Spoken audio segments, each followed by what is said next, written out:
Hi guys, welcome to another episode of Streaming Safari here at the Lion Habitat Ranch. Hopefully my little mic thing is working for you guys again. So if you are watching, if you could give us another little, you can hear me, that would be awesome.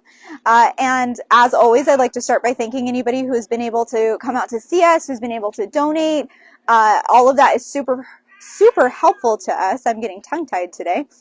We are a nonprofit, so anything that you can do to help us, even just coming to visit us, does go straight back to helping all of our amazing animals. I think Bentley's behind me somewhere. Hi, Matt. And all of those links are right down below as well. And to remind you, we are open from Thursday through Monday from 11 to 3 o'clock. And coming up in a couple weeks is Valentine's Day. I guess I shouldn't say a couple weeks, like a month. It's still over a month. Yeah, Caitlin? Yeah. Okay. She's agreeing with me. But we are going to have some Valentine's Day activities because we do love to do special stuff for the holidays for you guys and, of course, for our animals.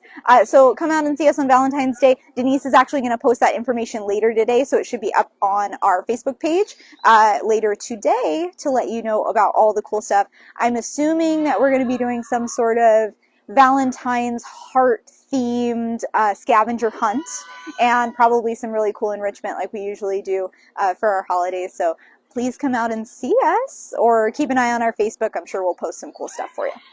All right, so today we're running a little behind. If you are a regular Streaming Safari watcher, you know that we usually start at 11:30, but today we're starting a little more than an hour late, which is really funny because we're actually going to be talking about time today. I'm going to do a couple different things, maybe over the next couple weeks, about using the sun and shadows to help us know things about time and location. And our first one is going to be a really quick sundial experiment. So this is going to be super easy, and it's going to be really easy for us because we have phones and watches and clocks and things that actually tell us what time it is. But when sundials were originally invented, possibly all the way back in like 100 BC, we didn't know what time it was, and we actually had to use the sun to be able to tell us what time it was. The oldest known sundial was from Egypt, and it was from 1500 BC. So these have been around for a really long time, and people have been keeping track of time for a very long time.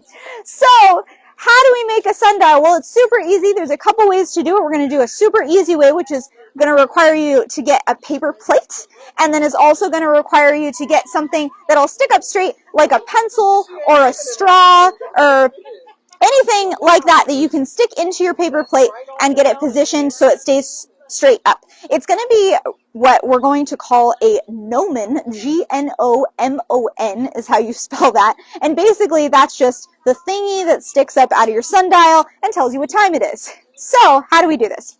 Well, you also might need a ruler and then something else to write with. And I've already set up one right behind us. Maybe Caitlin can pan over to that. So it's just as simple as this. Now, you can see on my sundial probably that I've put a 12:30 here. Now this is the time that I started my sundial at. And you can see that the shadow has already moved slightly to the side of where that 12:30 was. And as time goes on, it'll move around and it'll be much like a clock. So by the time the sundial shadow gets to this side, it'll be just like a clock. So if I started at 12:30, that'll be about 3:30, and down here it'll be about 6:30. You can start this at whatever time you want. If you want to start at noon, you can start at noon, and then check it again every hour or so, and then you can draw another line to see where the next hour is. So coming up is going to be 1 o'clock, so I could draw another line where this shadow is going to tell me where 1 o'clock is. Now, how do we do this? So what you're going to do is, I'm going to get here next to this one where there's a little more sunlight, is I'm just going to take my pencil, and mine is sharpened, or you might want to use something like this. I'll use this pen here to poke a hole in it. If you're using a sharp object like scissors, make sure you have an adult present to help you out. And we'll poke a hole in there that my pencil can go in. Now, you might also notice that on my sundial that I already created, my pencil is at a slight angle. So this one's not going to go in quite at the right angle that I want. I want my gnomon to be positioned a little bit pointing north. And for us, our direction of north is actually that way. So we are in the northern hemisphere, right? Does that sound right, Kaylin? She's agreeing with me. That's good. That's a good sign. So in the northern hemisphere, the sun is actually going to be more south of us. So if you're at the equator at noon, where's the sun going to be, Caitlin? She's pointing up, right above you. But since we're in the northern hemisphere, the sun to me is actually back there. It's south to me. That's the north. And if I'm in the southern hemisphere, it would be the opposite. The sun would actually be on that side of me. So to help us out a little bit, to tell a little bit better time, when I'm in the northern hemisphere, I want my gnomon or my pencil to point to the north. And if I'm in the southern hemisphere, I want it to point a little bit to the south. Now, of course, we're not being super accurate here. It requires a lot of math because this actually requires us to know where exactly we're located on the earth to be able to mathematically figure out what exactly the time is. So we're kind of guesstimating here, and we're using our tools to help us to determine what time it is. So I don't know if Caitlin, can you see on my phone what time it is? No, but she can check her phone. 12:49. So if I were to draw a line right now where the shadow is, I could draw this line, and then I could write, okay, I started at 12:49, and then I can watch my shadow move around, and every hour or so I can check where my shadow is located, and I can write down the time for each of those hours that I come back. And then if I leave my sundial in the same place, I can use it even on a daily basis to tell what time it is without looking at my phone. And if I were going to be super mathy with you guys, I could figure out exactly where we're located right now, do all the mathy stuff, and have a sundial that will tell me time forever.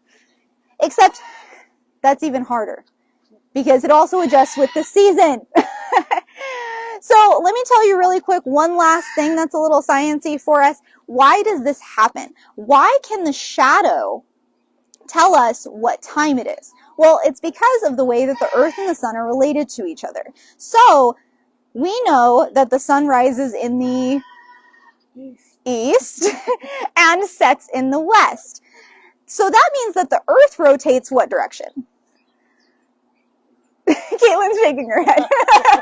So if the sun rises in the east and sets in the west, that means we're rotating from west to east. So we see the sun rise essentially the opposite of the direction that the earth is rotating. So as the earth turns, the sun is going to move as well. But since the earth doesn't sit up and down like this, straight up like this pencil, it actually sits on a tilt.